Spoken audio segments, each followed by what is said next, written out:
Coupons are a great way to attract customers and drive sales. However, offering discounts on entire products is a big limitation.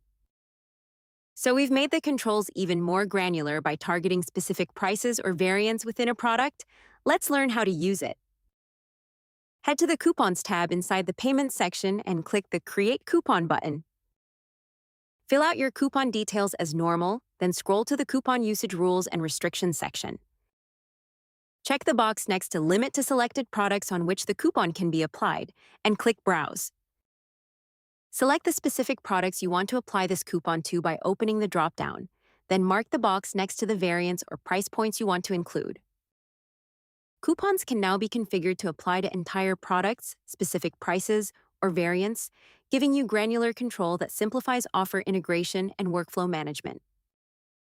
Existing coupons continue to work as is, applying the updated logic to only newly created coupons, updated coupons, and future orders, helping you have smarter checkouts without disrupting your current flow.